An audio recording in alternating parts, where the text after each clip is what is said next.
Simon Davis with It's a Fencer's Life, Lessons from the Trenches. The fencing industry is a very competitive industry. We know that. Many businesses vying for customers, and that can really make it difficult to stand out from the crowd and win new business. And I've found this a lot since COVID. People are getting back out there now, and competition is pretty rife out there at the moment.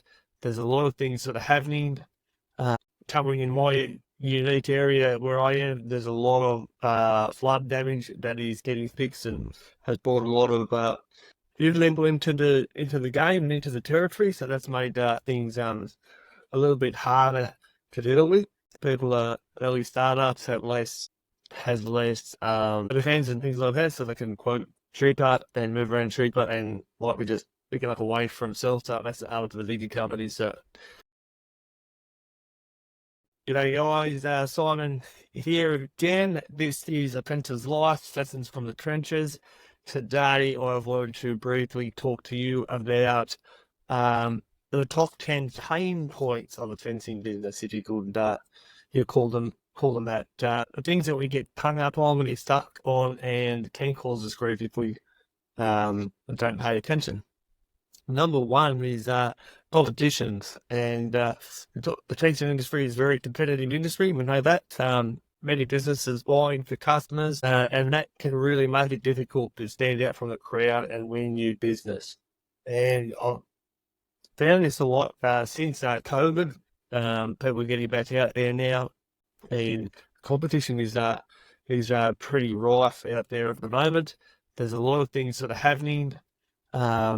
Covering in my unique area where I am, there's a lot of flood damage that is getting fixed and has brought a lot of new people into the game and into the territory. So that's made things a little bit harder to deal with. People are early startups have less defense and things like that, so they can quote cheaper and move around cheaper and like we just picking up away from self-startup. That's out of the bigger companies to create and keep that levels. And on the flip side of that, the bigger companies can also wipe the smaller fellas out because they already have that entrenched in the economy in their local market. So the stand out fencing contractor must offer superior craftsmanship. Customer service is a must. Innovative solutions, navigating partnerships and niche marketing can also help reduce the competitive pressure. So you might be in the vinyl game and doing privacy, for example. You might be able to switch that up and same vinyl game, range fencing and hook through rail fencing, through rail, things like that, or crossbuck and things like that. That might help how you can get around your competition. But that's number one. Number two is the customer acquisition costs. And this is pretty high. Attracting new customers can strain resources as traditional marketing and sales approaches have often high costs and low conversion rates. So what we've seen in the past is the old yellow pages, local pages, and this is pre-internet, the books with the telephones, numbers in.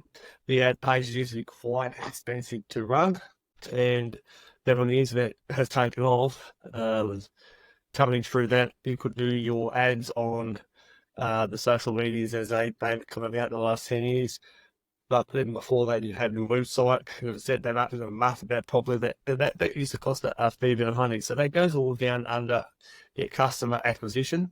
And we all know it's easier to hold onto an existing customer and cheaper to hold onto an existing customer than go out and buy a new one.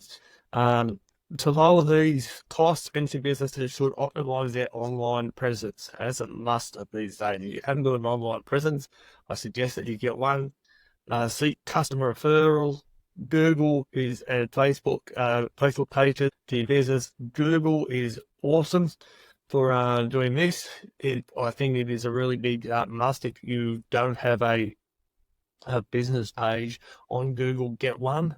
That would be my advice, because you can get reviews and ask for reviews, and then people checking you out before they get up the phone to ring you. So if you keep that rated high, good photos and lots of 5-star reviews, I'm not overly concerned. I don't get very many bad reviews, but I'm not overly concerned that you do get a bad review, because it just sort of makes the business look like it's a human business. Like, you can't have 200 5-star reviews and people start to think it's a little bit fake. So if it didn't mix up a bit, don't be afraid to leave that in there, because in my personal opinion, I think that's actually okay. I'd rather see a business with have a falter at some stage, or obviously it's been quite 200 bad reviews or 1-star reviews. Well, that's obviously you're not going to go there, but it's got 200 good 5-star reviews and one or two or three 2-star or 3-star reviews, then that's okay, my opinion. And I don't tend to try and knock it out of the park, but I just leave them in. So that's a must. Engaging your targeted social media advertising, and that tends to have a lot better ROI for you, which is your return on investment. The targeted social media is by paid ads, generally paid ads. It can be organic marketing, but targeting is the key word there, and that is targeting who you're working for, your niche, and who you want to do business with. Number 3 is pricing. Balancing competitive pricing with profitable margins. It seems to get to be a very delicate task. It involves careful market research, cost analysis, and understanding the customer value perception. Just to elaborate on that a little bit, because I'm really big on the cost analysis templates that I use and how I price. And then on the back side of that, I do a lot of back costing as well on each job to see where I am. So, for example, I know my overheads are sitting at 21%, 28%. If I do a job and set the margins at 35%, and then the job comes in at 25% for some unknown reason, and it does happen more than the doctors think, that means I'm sort of making a profit of 29%, but my overheads out of that job are still 28%. So I'm sort of behind that 3%, if that makes sense. If you need to have those, and the overheads are coming out of that job anyway, then that's okay. But if you're not on top of that costing and your overheads are higher than your leftover profit margin, then you need to change the way you price, because you're going backwards pretty quickly, and you can't sustain losing profit like that to cover your overhead, especially when you start to grow and you want to grow. There's no money that blows the flips or anything. So that's pricing, and being transparent about your pricing strategies and offering various services or service tiers can add to different customer segments. So especially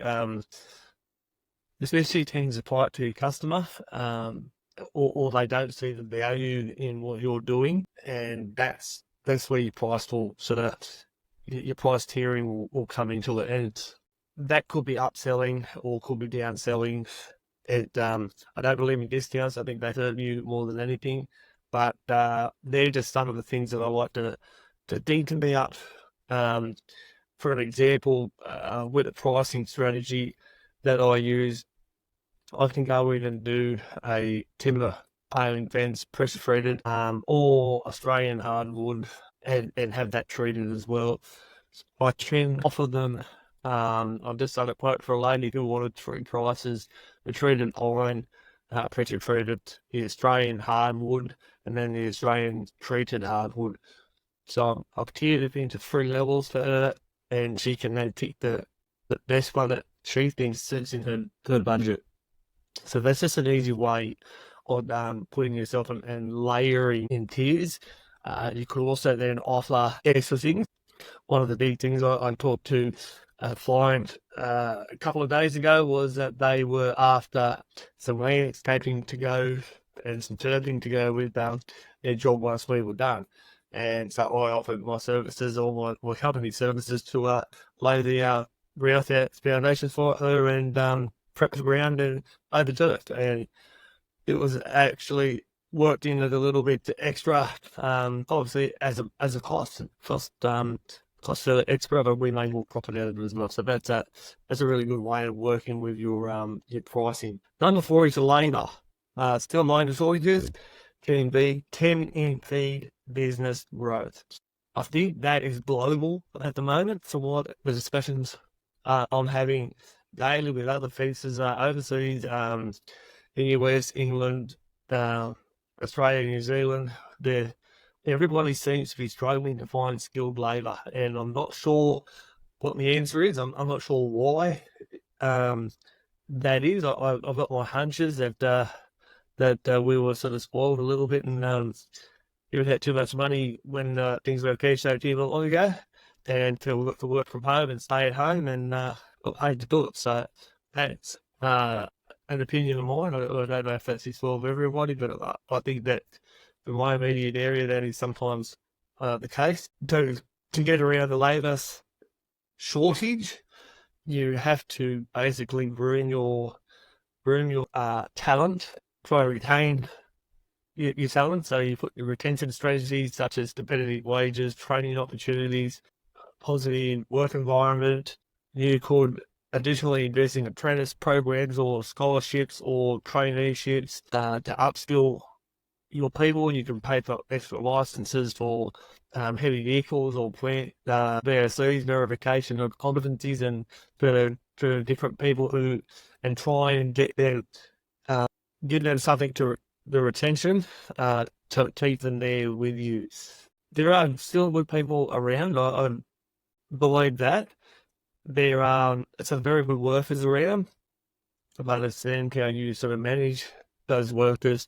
If you then how you hire those workers as well, that's a really big one. There's a lot of steps involved in hiring and retaining a prospective employee or contractor. It's not just somebody who walks off the street, and that's what we said we call with we're hiring friends of friends. Somebody who's just walked off the street, and it doesn't always work in our favour.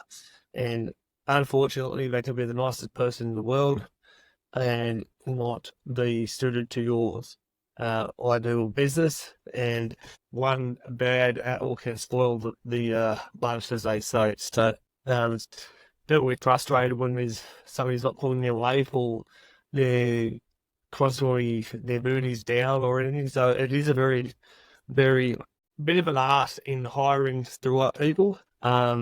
I'm still learning that myself, hiring the right people. I've got some good people with me. Sometimes I think I'm wasted having good people with me. I've met some fabulous talent around and hired them and lost them. So you learn as you go what works and what doesn't work. And it's not always about the money. Sometimes it has a lot to do with security and benefit. That has a big role to play, but sometimes it's other things as well. So that's number 4. So that's your labour. So number 5 is your material cost. Volatility of that affects the profitability, if that makes sense. So fencing contract needs to mitigate the material cost by building relationships with suppliers for better rates. That's number 1. Trying to get better rates as much as you can with your supplier. For having the same kind of stuff them around, because your prices won't go anywhere, and that means paying them late, withdrawing, being fussy about a lot of things. I know here constantly people don't like using pressure treated timber because it is rubbish, and I agree it can be rubbish, but there is also a certain way to work with that to make it look good and get the best bang for buck. And even that, you should be, if you're buying materials, you should be allowed a 10% wastage on everything as well. So here in Australia, we have our big stores that tend to just ship it out, puts in the yard for a month and be all twisted and warped and everything else. And you have to be a little bit particular. But if you go to the actual timber yards rather than the big hardware conglomerates, then you can actually sort through a little bit. But you can go to the managers and talk to them about what you want, what you're after, and build that relationship to get that. So even stocking up on your own materials when prices are low, that is another way to to try and beat the material cost. And if you can do that while prices are low, then you can store it in sheds and cover it and things like that, like pallets of cement maybe might be a way to go. Just helps you to save a bit of coin where you can. Number 6 is weather, and this is one we're really copying at the moment here in Australia. All the rivers, we are copying bad weather. We have had nearly 4 weeks now of rain every day. It's making the ground is saturated. It's making life quite difficult to get out and work without making an absolute mess of everything. And a lot of the rural places that we work in at the moment, we can't get into the paddies. It's just way too wet. So we come into town for the commercial work. Has sort of slowed up a little bit for us. So we're running around in town, and then a lot of the smaller town houses and orchards are making a mess in their gardens and things. So that's sort of made it a little bit difficult for us at the moment. But and you can offer sort of maintenance work or indoor work, really hard. We're thinking offer indoor work to your people, just to keep them going when it's raining. But that does really hamper the cash flow. So if you can communicate really well with your clients about the potential weather impacts and the proactive rescheduling, then you can actually preserve the customer's trust and hold them off a little bit without them getting too fancy, I suppose, and jumping up and down. Number 7 is permits and regulations. Compliance is non-negotiable, but it can be streamlined. So staying informed about the local laws and building a rapport with the permit officers can actually ease the process. So a good way of doing this for swimming pool legislation and the building inspectors, especially in your zone or your territory, find out who they are and go and talk to them. Get on side with them. I've seen them come out onto different sites and different pieces, and they butt heads, and then that sensor then ends until that building inspector has moved or changed into another role, that fencer has absolute nightmares trying to get things passed. So if you can stay confident and compliment as well, complimentary, without kissing ass, you will find that little bit of patchiness and will go a long way with your permit officers, and you'll start to become the good synergies there. So you can work hand in hand with them, and then they'll start recommending you for different jobs as well, which is really beneficial in the long run. So number 8 is insurance. High insurance premiums are a burden. To control costs, fancy contractors look at key contracts, ensure. Sorry when I've just jumped one too far. Going back to the insurance, to control costs, anything businesses should shop around on best rates. Try and bundle policies together, maintain an excellent safety record to reduce claims, and the risk assessments and regular safety training can also lower the likelihood of accidents and thus higher insurance costs down the track. This is pretty important. The risk assessments, I do a JSA job site analysis of every job that I go and quote. It's a 1-page template. I can draw a plan on the back, basically check off where everything is, see where the head power is, or if there's underground, so I can do before you dig diagrams, work out a plan, work out if people have to carry a lot of things, or if it's going to be slippery slope, or things like the little things that you take for granted, but if they're written down on a bit of paper, you can go back to your team, and then you can pull box into that job and the safety dramatic high risk. So just by doing that, that will save you a lot of money. And how many lives high insurance costs when somebody shoots himself with a hammer or shoots himself in the foot with a nail gun, and the legislations and the insurance prices go through the roof when there's accidents. So especially in Australia with work cover and things like that. So be mindful of that. Take the time each day, do a little bit of paperwork, go through that. It'll save you in the long run. Under the liability, the litigation on any job is a looming threat, and to protect ourselves, fencing contractors should have clear contracts. And this is something that I see nearly every day. Fencers go to asking because they think there's an invoice or a quote on a bit of paper saying, I'm putting, this many meters or this many feet of fence up. Doesn't make it liable. Doesn't make the whole thing right. And everybody says that, even in work contracts, materials belong to me until I've been paid in full. The problem with that is this in a nutshell. Once you drop a pallet of timber, for example, or a stack of timber or vinyl, whatever your job you're doing, on the job, and that day you leave that job and your gear is still, because you haven't put it on, finished the job, you leave that job. As soon as you have left that property, that material becomes the ownership of the client. It's here in Australia, that's how it works. It's you cannot, if you've got to go back and finish the job, that's fine. You go back and they allow you access onto their private property to finish the job. The problem is if they then don't pay you, and we hear this quite often, is you're going to go back and rip out the fence and reclaim your materials. You are then actually trespassing, and that creates a whole different ball game for everything. So I'm not 100% over the law in the different countries. So if you're worried about the liability, please go and get yourself checked out, what you are covered for, what you aren't covered for. But I can nearly guarantee you writing a quote out to 30 odd metres or 30 odd feet of fence or 300 feet of fence, whatever it is, at this price doesn't give you the right to just go and pull things down when you want. And people get pretty savvy these days. If you don't have a license and you don't have any insurance, you really have to have a leg to stand on. So that is something, people, I've seen people on the news, YouTube, they get not just refuse to pay contractors, and poor contractors are getting screwed, and they haven't got a leg to stand on because they don't have two contracts, they don't ensure high quality workmanship, and they don't maintain comprehensive insurance coverage.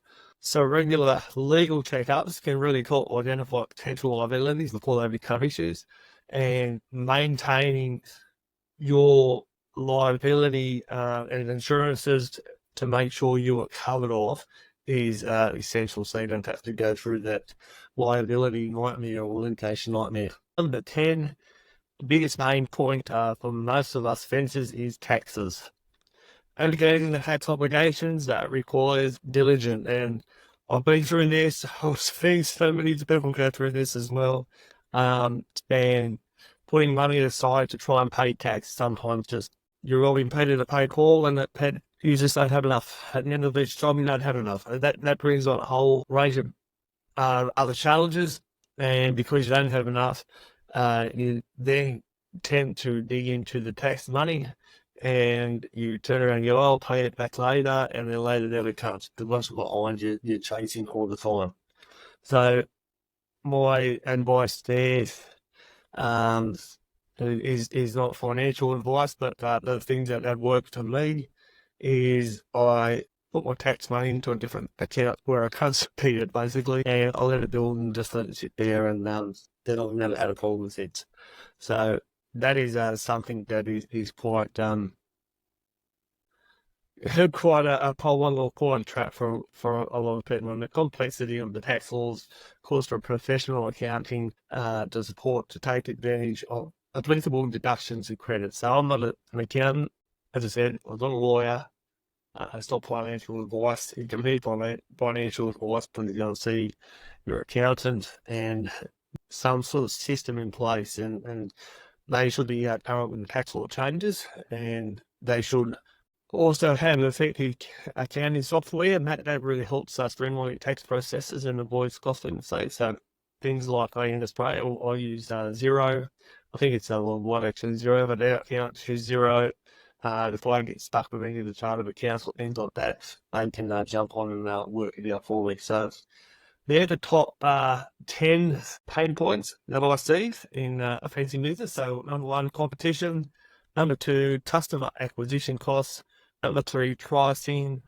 Number 4, labour. Number 5, materials. Number 6, weather. I find that one quite daunting, the weather one. Number 7, permits and regulations. Number 8, insurance. Number 9, liability. Number 10, taxes. Okay. Basically, as we close the gate on today's episode, remember that each pain point is actually a stepping stone to greater business acumen and success. So, again, you get on top of these things and you learn about these things, you are actually building that business muscle, that acumen, and building success as you go. So that is really, really important. I call them 10 pain points because they can be very painful if you ignore them. But if you don't ignore them, they'll be very successful for your business. So we hope you keep out some strategies to reinforce your business and keep your operations running smoothly. If you enjoyed this episode, please don't forget to like and share and subscribe for more insights. And until next time, keep building strong and may your friends always stand tall. There you go. That's what I haven't said for a while. Well, Simon, this was the Fences Life Lessons from the Trenches. Thank you for tuning in, and we'll see you on the next drop site.